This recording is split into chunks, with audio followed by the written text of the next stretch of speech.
Hey everybody, Jim Powers with MaryvilleSaints.com and Saints Vision as we catch up with our coaches this week. And joining us is our men's basketball coach, Marc Stricker. And, Strick, the last couple weeks, we didn't get a chance to catch up because of a lot of the weather shifting and everything last week. But, some games that we've been right there, especially against the number one team in the country, Bellarmine. Talk about the last couple weeks and how you feel the guys have really started to come together and figured some stuff out in this four-game stretch. Yeah, after the Christmas break, we opened up with Southern Indiana and Bellarmine at our place, and those are two Division II powerhouses, and both programs have won national championships, and so it was a great opportunity for us to have them on our home floor. And I felt like offensively we were really good against both of those teams. Our offensive numbers showed that we did enough to win the game in both of those games, and we competed. The bottom line is we just didn't rebound the ball well enough. And when there's 5 or 6 minutes left in the game and those possessions are magnified, we got to do a better job of coming up with 50-50 balls and getting rebounds. And the fact of the matter was we had Bellarmine on our home floor. We were up big, up 6 points with under 4 to go, and they had about a 3-minute stretch where they got 9 points on offensive rebounds, and that just kind of sucked the life out of us and ended up losing that one in overtime. But overall, I felt like the guys that were making some strides in some areas that we needed to. Since then, we went on the road against McKendree and had a good win against them. They're a team that's really dangerous. They got some weapons. They're extremely well coached, and they play a style of offense that's really difficult to guard, and we rebounded extremely well against those guys. And that was a really good road win for us. And then this past Saturday, we ended up going up to Illinois Springfield. We did a great job of rebounding. But we didn't do as well of a job on the offensive end as finishing. We missed about 20 opportunities within 5 feet or closer of the rim where we did not cash them in, and ultimately that ended up costing us the game. One of the guys I want to talk about, and I've seen this young man play in his high school years and here at Maryville, Zach Caleta.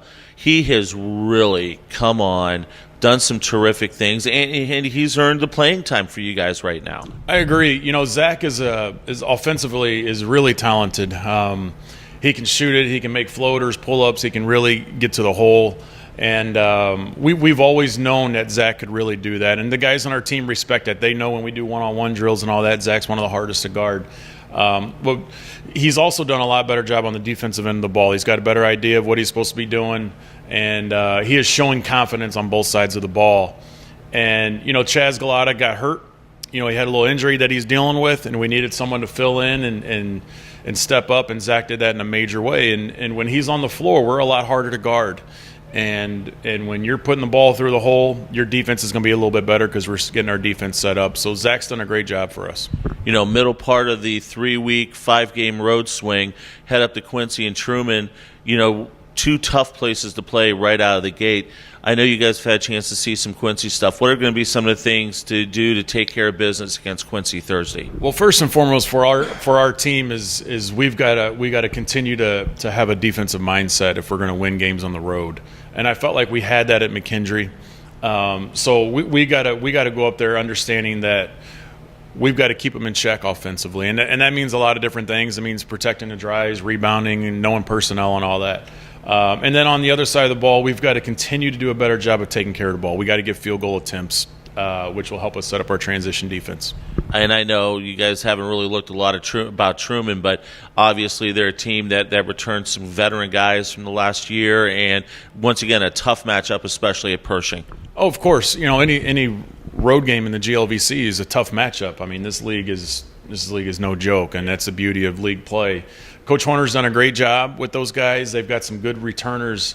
Broderick Thomas is a load, and Nate Messer on the perimeter is a threat. He knows how to play. He's tough, and they've got a redshirt freshman center that is he's going to be a load in this league for a long time. So they've got a lot of pieces that have been together for a while, not necessarily with their head coach, but they played together, and they played at a high level. These guys have played in the NCAA tournament. So that'll be a great test for us on Saturday. No doubt about it. Thanks so much, Strick. We'll talk to you next week. Thanks, Jim. Marc Stricker joins us once again. Games this week, Thursday night, 7:30 at the Pepsi Arena up in Quincy. That game will be on the GLVC Sports Network. Saturday at Truman, 3 o'clock on the GLVC Sports Network. Mother Nature trying to throw another curveball. If there are any adjustments, make sure you're following our Twitter feed at Maryville Saints and the website. We'll keep you up to date in case there's any major changes to the schedule with the weather due to come into the Missouri area on Saturday. For Coach, I'm Jim Powers. Thanks so much for tuning in to MaryvilleSaints.com and Saints Vision. Have a great week, and as always, go Saints.